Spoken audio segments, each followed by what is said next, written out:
comenzó con un silencio tan agudo que podría desgarrar una mañana, sin sirenas ni advertencias.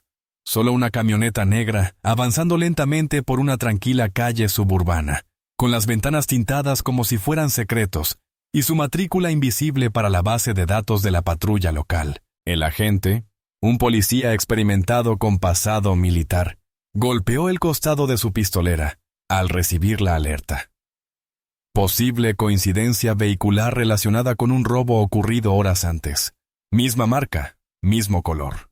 Un hombre negro conduciendo solo. La sospecha no llamó. Derribó la puerta de una patada. Estacionó la patrulla detrás de la camioneta, con los neumáticos susurrando contra el asfalto. Nadie iba a exceso de velocidad, no se había cruzado ningún carril. Pero en la mente de la gente, algo no cuadraba. No pidió refuerzos por radio. Quería este momento a solas. Controlar la situación antes de que la situación te controle a ti. Eso es lo que le inculcaron en la academia. Sobre todo en paradas de tráfico de alto riesgo. Sobre todo cuando las cosas no cuadraban. Lo que no cuadraba era el poder camuflado en una serenidad serena.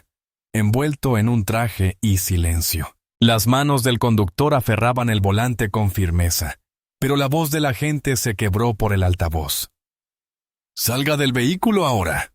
Dentro del coche estaba sentado el director del FBI, y en ese momento, a la vista de la cámara de seguridad de una tienda, del teléfono inteligente de un observador nervioso, y de la luz parpadeante de la cámara del tablero, un policía apuntó con su arma al hombre que dirigía la agencia policial nacional más poderosa del país. Su dedo se curvó. La mirada fija, conteniendo la respiración. El hombre al volante no se inmutó. No gritó. No entró en pánico. Simplemente habló. Estás cometiendo un error que no podrás corregir. Esta no era una película de acción dramática. Era un momento real que desataría una tormenta de titulares, debates legales, indignación por los derechos civiles y millones de visualizaciones en plataformas ansiosas de contenido. Que exponga el sesgo sistémico, la discriminación racial y el verdadero significado de la justicia en Estados Unidos. No por quién era el hombre, sino por lo que el momento reveló. No se trataba de insignias ni rangos. Se trataba de suposiciones, del poder que se refleja en sus prejuicios, de cómo las fuerzas del orden, sin supervisión ni formación, pueden convertirse en un arma cargada que apunta en la dirección equivocada. Y aunque el agente aún no se daba cuenta, las imágenes ya se estaban subiendo, ya se estaban cubriendo con hashtags, ya estaban formando la columna vertebral de una historia que inundaría TikTok, YouTube y los noticieros de máxima audiencia. Esta no era una parada de tráfico cualquiera, fue la chispa que desencadenó una conversación nacional. Y todo comenzó con un hombre, un coche y una pregunta que muchos aún enfrentan. ¿Qué significa la seguridad cuando eres la persona equivocada en el lugar correcto? El aire en Maple Ridge siempre estaba demasiado quieto, como un pueblo que dudaba si despertar o seguir durmiendo a pesar de la verdad. Una comunidad ordenada a las afueras de Atlanta. Tenía encanto, calles arboladas, mercados agrícolas los sábados, y las bajas tasas de delincuencia que hacían sonreír a los agentes inmobiliarios. Pero bajo las cercas blancas y los carteles de vigilancia vecinal, algo más bullía. Tácito, imperceptible y sin registro. El oficial Ray Beckett conocía estas calles como la palma de su mano. Un veterano de 10 años en la fuerza. Exmilitar, ahora el referente del departamento para paradas inusuales. Tenía fama de ser asertivo. Presencia firme, como lo definía el capitán. Pero en el pueblo, la gente murmuraba que no le gustaba que lo interrogaran, sobre todo si no se parecían a él. A las 8:12 am, la central de policía le dio un suave toque a su patrulla. Una camioneta negra, vidrios polarizados, matrícula de Georgia, posiblemente compatible con el vehículo visto cerca del robo matutino. No lo dudó. No era cuestión de raza, diría más tarde. Se trataba de instinto, de patrones, el tipo de patrón que ningún algoritmo podía verificar, pero que lo obligaba a apretar el agarre cada vez que aparecía cierto perfil. Lo que no sabía, no podía saber, era que el hombre dentro de la camioneta no seguía ningún patrón. Él fue quien creó los protocolos que gente como Beckett juraba seguir. Marshall Tate no era solo el director del FBI. Era un símbolo del progreso posracial, la rara figura que ascendía de rango no por apariencia, sino por resultados. Era un experto constitucional, negociador antiterrorista y exfiscal federal. Su mera presencia en un tribunal podía recalibrar el tono de toda una audiencia.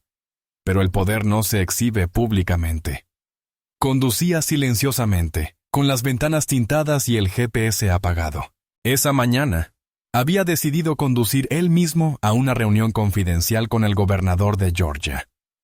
Sin séquito, sin luces intermitentes, solo precisión y serenidad. Y una misión que no incluía ser detenido a punta de pistola en un tramo tranquilo de la avenida Oakwood. En cuanto Beckett se puso detrás de la camioneta, algo cambió. No pidió refuerzos, ni revisó la base de datos. Comunicó por radio rápidamente un vehículo que coincidía al entrar. Y eso fue todo. Dentro de la camioneta negra, Tate oyó las sirenas encenderse detrás de él. No un aullido, solo un destello, cauteloso y autoritario. Miró por el retrovisor y supo al instante que no era el protocolo. Redujo la velocidad, puso la señal de giro y se detuvo bajo un dosel de pinos. El sol de la mañana proyectaba largas sombras sobre el asfalto. No buscó su teléfono. No llamó antes. Esperó. Beckett se acercó como lo había hecho cientos de veces. La mano derecha rondaba su cinturón. La izquierda golpeaba el marco de la puerta con intención calculada. «Baja la ventanilla», dijo con voz monótona, casi aburrida. Tate obedeció. «¿Puedo preguntar para qué es esta parada?» La pregunta no fue desafiante, sino mesurada. Beckett no respondió de inmediato. Entrecerró los ojos, miró por encima del tablero, notó que no aparecía la matrícula y murmuró: «Matrícula y registro». Fue entonces cuando se volvió a la calma. «Puedo proporcionar una identificación», dijo Tate, «pero creo que su sistema podría no reconocer los datos de este vehículo, su matrícula y registro protegidos por el gobierno», repitió Beckett. Más despacio esta vez, como si hablara con alguien sordo. Tate buscó lentamente el bolsillo interior de su chaqueta. Beckett retrocedió y desabrochó el cierre de su funda. Ese gesto, pequeño, practicado y escalofriante, bastó para que el hombre que dirigía agentes federales por 50 estados se diera cuenta de que ya no se trataba de la descripción de un vehículo. Se trataba de la percepción de control. No hubo sirenas, ni gritos, ni intercambio de gritos. Solo dos hombres, dos realidades, y la cuerda floja entre la ley y el juicio. Los dedos de Tate se detuvieron justo encima de su bolsillo interior. No tenía miedo, pero estaba calculando. Cada movimiento, cada mirada, ahora tenía un valor. Como hombre negro, había aprendido pronto que la compostura no era una sugerencia. Era supervivencia. Como director federal, comprendió que la percepción podía escalar más rápido que la verdad. Su voz se mantuvo serena. «Agente, antes de continuar, quiero que sepa que me llamo Marshall Tate. Soy el director del FBI». Beckett parpadeó. Un destello de incredulidad cruzó su rostro como una nube pasajera. Entonces, algo más oscuro se apoderó de él. No fue la sorpresa de reconocerlo. Fue la negativa a creer. «Fuera del coche», dijo, agarrando con fuerza la pistola enfundada. No gritó las palabras, pero estaban cargadas. Tate mantuvo la mirada firme. «Busco mi cartera con la mano derecha». Lentamente, Beckett no respondió. Su silencio no era cautela, era tensión, como un alambre. El tipo de silencio que llenaba los tribunales justo antes de los veredictos. Y fue entonces cuando un civil al otro lado de la calle, parado junto a un camión de café, sacó su teléfono discretamente y pulsó el botón de grabar. La luz roja de la cámara parpadeó como una bengala de advertencia, pero Beckett no la vio. Tate sacó su billetera, desplegó la identificación y la extendió justo afuera de la ventana. Su placa brillaba a la luz de la mañana. dorada, inconfundible, credencial del FBI, nivel 1, autorización federal. Beckett no se movió para cogerla. La examinó con la mirada, la entrecerró y luego la miró a la cara. «Qué buena falsificación», murmuró. Esa frase, grabada con claridad en vídeo, se repetiría en cadenas de noticias, tribunales, canales de YouTube y foros de derechos digitales durante meses. Era el eje sobre el que giraría la narrativa, porque no se trataba solo de una negación de la identidad. Era una afirmación de poder sobre la verdad. Beckett no vio a un agente federal. Vio a un hombre negro con placa, y algo en él lo rechazó. No en voz alta, no con violencia, solo con frialdad. La tensión se agudizó cuando Beckett retrocedió un paso y desabrochó su pistolera. El arma aún no se alzaba, pero el peso de ese movimiento presionaba el aire como una tormenta. «Señor, le ordeno que salga del vehículo», repitió.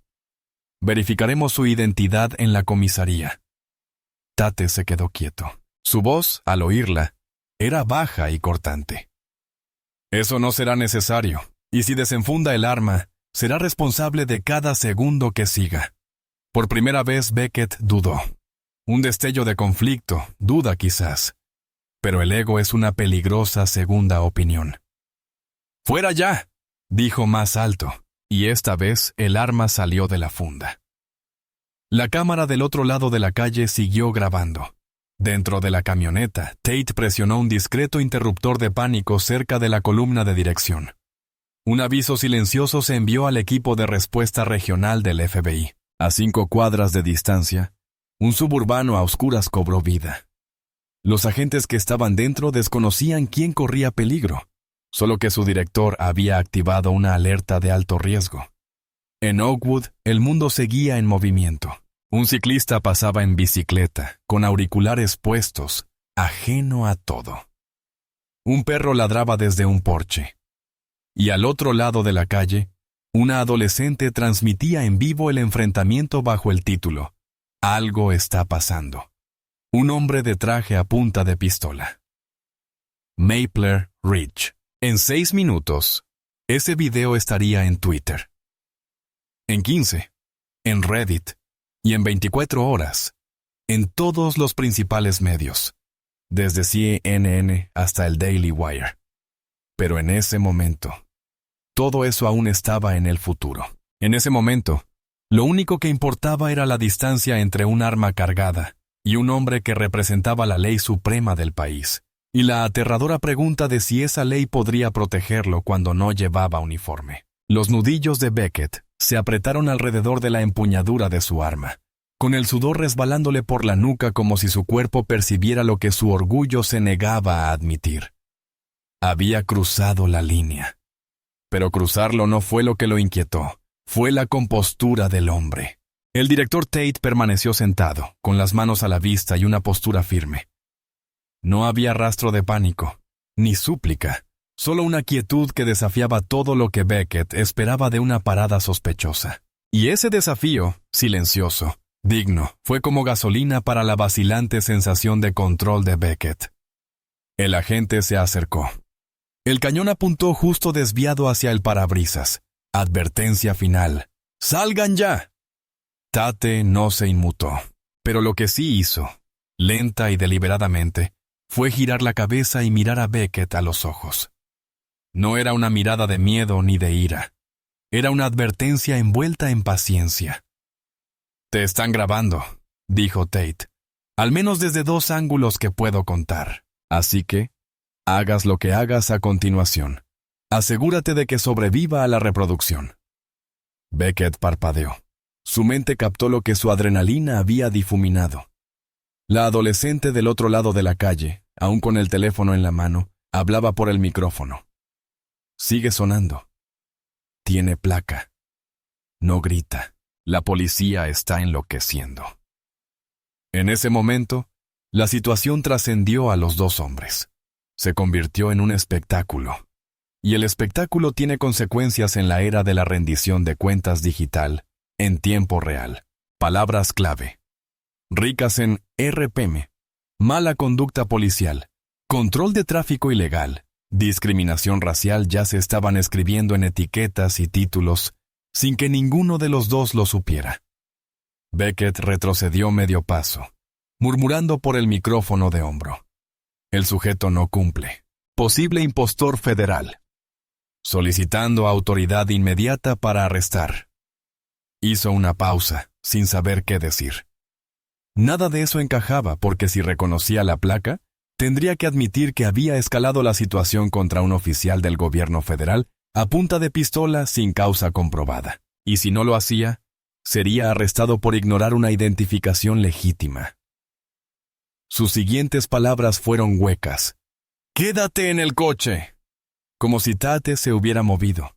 Ese momento de retirada podría haber calmado las cosas de no ser por el segundo coche con cámara que apareció en la vista. Un Suburban negro, ventanas oscuras, matrícula oficial. No hizo destellos. No frenó bruscamente. Simplemente se deslizó hasta su posición. En silencio, ocupando espacio detrás de la patrulla de Beckett. Y fue entonces cuando el instinto de Beckett finalmente se transformó en alarma. Se giró, con el arma ligeramente bajada, pero aún levantada de forma peligrosa. Un hombre con ropa táctica de avión salió, con el auricular brillando al sol. «Señor, baje el arma. Aléjese del vehículo». No era una petición. Era una orden, y no vino de un policía rival, sino de un agente federal de respuesta a emergencias entrenado, con voz serena, estetizas, experta y firme. Beckett dudó. «¿Quién demonios eres?» El agente ni se inmutó. «Responderás ante mí si no bajas el arma ahora mismo». El instante se congeló. El tráfico se detuvo. El tiempo se atenuó porque ya no era solo un enfrentamiento entre un policía y un conductor misterioso. Era una pesadilla jurisdiccional que se desenvolvía en tiempo real bajo la mirada de cámaras, transmisiones en vivo, y pronto productores de noticias por cable ávidos, de un titular viral que impulsara los ingresos por publicidad y los clics de los suscriptores. Tate finalmente salió despacio y con mesura. No necesitó gritar. No mostró sus credenciales. Simplemente se quedó allí parado. «Déjalo hablar», le dijo al agente. Luego se volvió hacia Beckett, cuya mirada oscilaba entre la incredulidad y la lenta erosión de cada suposición a la que se aferraba. «El oficial Tate dijo: acabas de apuntar con un arma cargada a un funcionario federal sin causa probable, frente a múltiples testigos y tu propia cámara de coche. Respira hondo y piensa». Esa fue la sexta explosión. El momento de poder al descubierto, no exhibido por la fuerza, sino revelado por la disciplina. Una multitud comenzaba a congregarse. Gente del café cercano, paseadores de perros y un corredor que se detenía a medio camino. Los teléfonos estaban fuera. Los susurros se convirtieron en murmullos. Las palabras «¿Es eso real?», flotaban en el aire como polen. Cada segundo se convertía en contenido. Cada tic, un posible meme. Cada palabra, una posible prueba judicial. Y, sin embargo, en el centro de todo estaba Tate, desarmado, imperturbable, pero innegablemente en control. No porque gritara, sino porque no tenía por qué hacerlo. Beckett entreabrió los labios como si estuviera a punto de hablar, pero no salió nada. Ni órdenes, ni disculpas. Solo respira. Miró a la multitud, a las pantallas de los teléfonos que se alzaban como pequeños jurados. Su entrenamiento no lo había preparado para esto. Ni para el silencio, ni para el espectáculo, ni para el momento en que la placa ya no lo protegía del peso de sus propias decisiones. Su dedo tembló cerca del guardamonte, y luego lo bajó. El arma bajó lentamente, y el cañón finalmente se hundió en el pavimento. El agente de respuesta asintió, dio un paso al frente y tomó el arma de la mano de Beckett. «¡Listo!», dijo el agente en voz baja. «Retroceda», dijo Beckett, tambaleándose como si se diera cuenta por primera vez de que estaba en un escenario sin guión. Su auricular crepitó. «Estado de la unidad 7». No respondió. Un segundo agente se acercó. Lo tomó del codo y lo alejó con cuidado pero con firmeza del lugar. El rostro de Beckett reflejaba confusión envuelta en orgullo, lo que lo hacía aún más peligroso. Volvió a mirar a Tate, quien no se había movido. Entonces la multitud volvió a moverse. Una mujer se adelantó desde la acera, con el teléfono aún grabando, y una voz firme pero respetuosa. «Señor, ¿se encuentra bien?», preguntó. «¿Necesita un abogado presente?». La pregunta no era condescendiente, era cívica, protectora. En la era de los videos virales de brutalidad policial, la gente sabía que no debía confiar en el silencio. Tate giró la cabeza hacia ella y asintió levemente. «Estoy bien. Gracias por quedarse. Está grabando asuntos». Tras él, el agente suburbano se movía con agilidad, ya coordinando con el mando del FBI a través de una línea cifrada.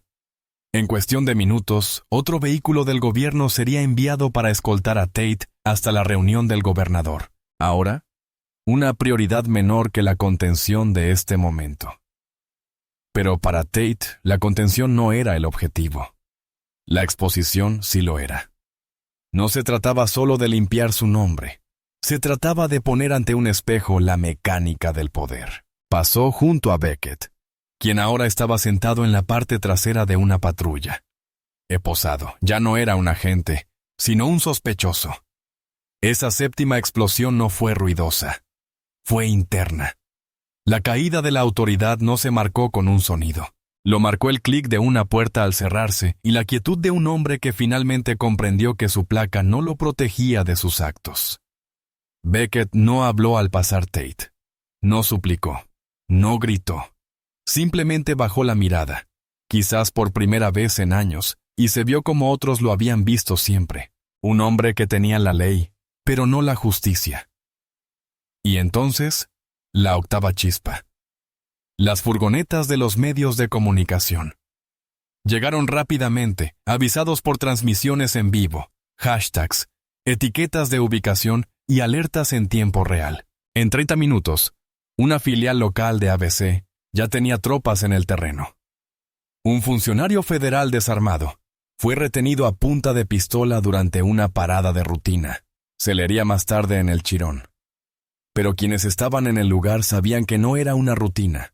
Fue un ritual. El ritual de la sospecha, del reconocimiento de patrones, transformado en prejuicio, del poder mal aplicado, sin control y sin entrenamiento para la desescalada. Tate accedió a hablar brevemente, solo unas pocas frases. Los sucesos de hoy no son aislados. Son síntomas de un patrón más profundo que ya no podemos ignorar. Estoy a salvo, pero la seguridad no debería depender de los títulos. El fragmento se volvería viral, se cortaría en clips, se republicaría en Reels de Instagram, TikTok y cortos monetizados de YouTube, optimizados para una alta retención y máximas revoluciones por minuto. Y aún así, el mensaje tras la viralidad se mantendría. La justicia no empieza con los títulos, empieza con la rendición de cuentas. Mientras el último agente aseguraba la escena, Tate se hizo a un lado para atender una llamada discreta. Era el fiscal general, no preguntando qué había pasado, sino qué quería hacer Tate a continuación. Esa pregunta se extendería a las audiencias, las sesiones informativas y los cambios de política. Pero por ahora, en esa calle bordeada de pinos, bastaba con saber que el mundo estaba observando. Y esta vez, las imágenes no provenían de cámaras corporales, ni manipuladas ni diferidas. Provenían de transeúntes que se negaban a apartar la mirada. A 3 metros de distancia, Beckett aún no había dicho nada. Ese silencio, el último, fue la 9ª explosión. Solo tardaron 18 horas en alcanzar su punto crítico. Al amanecer del día siguiente, el incidente se había convertido en una tormenta digital. Los titulares resonaron en las plataformas como un reguero de pólvora. Director del FBI a punta de pistola. Policía local provoca indignación federal. Los hilos de Reddit analizaron momentos fotograma a fotograma, desde múltiples ángulos. Los creadores de TikTok repitieron el intercambio entre Tate y Beckett bajo etiquetas como mala conducta policial, inmunidad calificada y sesgo racial desenmascarado. Los canales de comentarios de YouTube publicaron análisis de 10 minutos con miniaturas que gritaban frases como abuso de poder expuesto. Ya, este policía eligió el coche equivocado, generando tasas de clics que justificaban aumentos repentinos de ingresos publicitarios. Pero mientras Internet experimentaba su propio ciclo de reacción y, en cuanto a la monetización, una ola más silenciosa, pero más peligrosa, se extendió por Washington. El Departamento de Justicia no solo observaba, sino que se preparaba. De la noche a la mañana, se activó un grupo de trabajo de revisión interna. El expediente personal de Beckett fue revisado y analizado. Lo que emergió fue el giro inesperado que Tate no esperaba, pero que llegaría a aprovechar al máximo. 3 denuncias previas, todas selladas y desestimadas internamente, todas de conductores de color. En 2019, un profesor hispano denunció haber sido detenido y obligado a acostarse boca abajo, a punta de pistola, por tener una luz trasera rota. En 2021, una madre soltera negra fue acusada de conducir de forma errática en el carril de descenso de alumnos de la escuela. La última, hace apenas 6 meses, involucró a un veterano militar uniformado, detenido por coincidir con una descripción sin que se presentara ninguna denuncia. Estos no fueron solo incidentes desafortunados. Eran un patrón de discriminación racial, respaldado por la omisión y tolerado mediante el silencio. El departamento de Beckett había resuelto discretamente una demanda civil extrajudicialmente, financiada con dinero público, sin comunicado de prensa. Cuando estos archivos llegaron a la bandeja de entrada segura de Tate, el impacto no fue solo personal. Fue sistémico. Demostró que no se trataba de él. Simplemente fue la primera persona con el poder suficiente para generar exposición. Tate no respondió con furia, respondió con estrategia. Programó una rueda de prensa en directo, no por estética, sino para recuperar la narrativa. El podio se alzaba ante un muro de banderas, con el sello del Departamento de Justicia fundido en oro apagado, sin teleprompters ni manipuladores políticos, solo Tate, firme como siempre, con la mirada despejada. Esta no es la historia de un solo oficial. Se trata del espacio que permitimos para que los patrones se desarrollen en silencio. Rendir cuentas no es venganza, es mantener la confianza, la seguridad y la ley. La sala estaba abarrotada. Las cadenas lo transmitieron en vivo. Las redes sociales republicaron clips con subtítulos como La calma antes de la reforma y Cuando la integridad habla. Pero Tate no había terminado. Tras bastidores, ya había remitido los archivos sellados a un fiscal federal de derechos civiles, solicitando una revisión inmediata bajo el título 6, no por disciplina interna. Se presentaron cargos penales federales. Esa medida no tenía precedentes. Convirtió un abuso de poder local en un precedente legal nacional. Mientras tanto, Beckett fue suspendido sin goce de sueldo y luego trasladado discretamente a un centro de detención seguro. Al ser contactado por la prensa, su abogado ofreció una declaración prescrita. Mi cliente creía que actuaba conforme al protocolo basándose en las descripciones del vehículo y la falta de confirmación de la matrícula, pero las imágenes indicaban lo contrario. El audio también. Los patrones también. El segundo giro inesperado no vino de Tate, sino del público. La adolescente que grabó la primera transmisión en vivo fue entrevistada por 3 importantes cadenas. Su video original había alcanzado más de 18 millones de visualizaciones. Se había monetizado a través del programa de socios de YouTube y contaba con el patrocinio de 2 organizaciones de derechos civiles. Su cita se volvió simbólica. No sabía quién era. Sabía que no estaba bien. Esa claridad sin filtros impactó más fuerte que cualquier editorial. Estudiantes de derecho citaron su video. Grupos de apoyo lo usaron en seminarios de capacitación. De repente, la cultura del testimonio digital dejó de ser marginal. Era la nueva frontera de la supervisión pública. Todd aprovechó ese impulso. No estaba haciendo campaña. No buscaba compasión. Estaba haciendo lo que las fuerzas del orden federales rara vez tenían la capacidad de hacer: establecer un estándar. Menos de una semana después de la detención, la Fiscalía Federal confirmó la apertura de una investigación formal contra el agente Beckett por violaciones de derechos civiles en virtud del Estatuto Federal 18 U.S.C. CFR 242. Un cargo poco común pero contundente que penaliza la privación de derechos, bajo pretexto de la ley.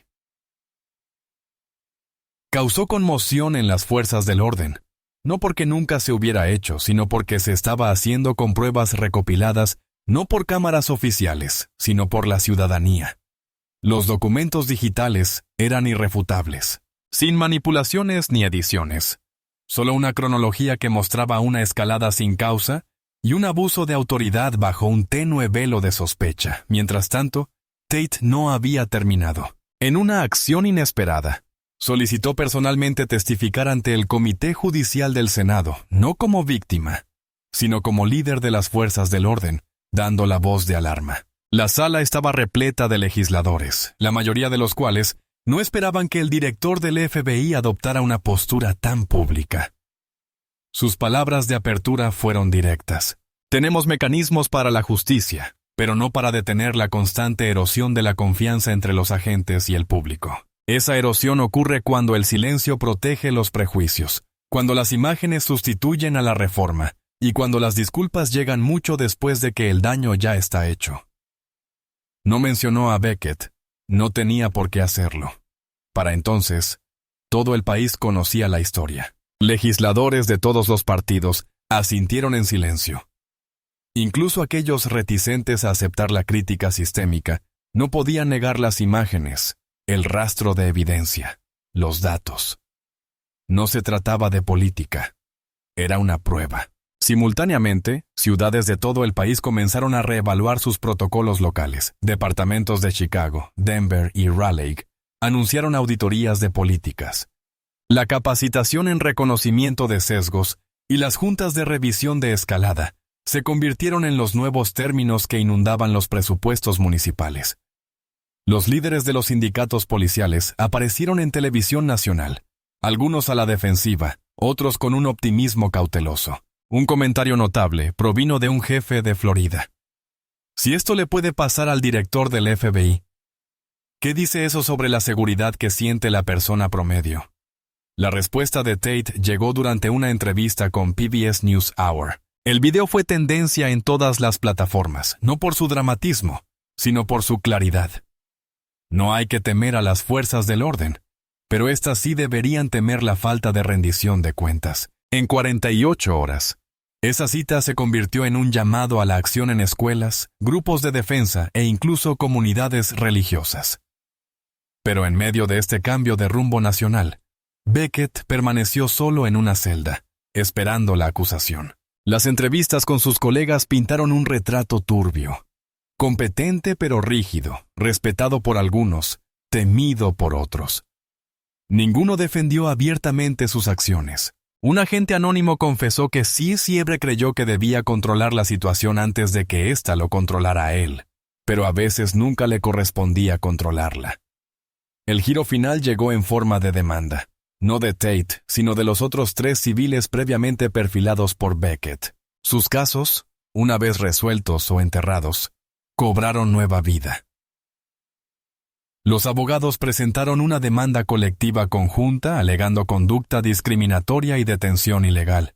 La demanda cobró fuerza y titulares. Y lo que es más importante, reformuló toda la narrativa. No se trataba solo de un hombre poderoso en la mira. Se trataba de un sistema que finalmente se veía obligado a responder por cada persona que había ignorado. Y en esa respuesta surgió una nueva forma de rendición de cuentas. No reactiva, sino proactiva, porque el giro inesperado no fue que Beckett finalmente hubiera conocido a alguien con más poder. El giro inesperado fue que el propio sistema, antes opaco y autodefensivo, finalmente se había hecho visible. Y en esa visibilidad, la gente no encontró venganza, sino claridad. Cuando las puertas de la sala se cerraron tras él, Beckett no miró atrás. Su uniforme había desaparecido. También la placa. Lo que quedaba era un hombre despojado de su escudo. No solo el físico, sino el que usamos cuando creemos tener razón, porque nadie nos ha dicho que estamos equivocados. Su sentencia no fue larga, pero fue definitiva. Una condena por violaciones de derechos civiles. Se acabó el patrullaje. Se acabó la inmunidad procesal. Solo tiempo y un expediente. Y afuera del juzgado, el director Marshall Tate no estaba en un podio. Estaba solo, a la sombra silenciosa de un edificio federal, respirando el aire lento y pausado de la resolución. No hubo discurso de victoria, ni triunfo personal. El sistema había funcionado, pero no porque quisiera, sino porque tenía que hacerlo, porque las cámaras rodaban, porque a la gente le importaba, porque el silencio esta vez no era una opción. En una entrevista posterior, cuando le preguntaron qué momento recordaría más, Tate no mencionó el arma, ni el tribunal, ni los titulares. Mencionó a la chica, la que filmó. Ella no sabía quién era yo, dijo. Solo sabía que lo que estaba pasando no estaba bien. Eso es ciudadanía. Eso es democracia en marcha.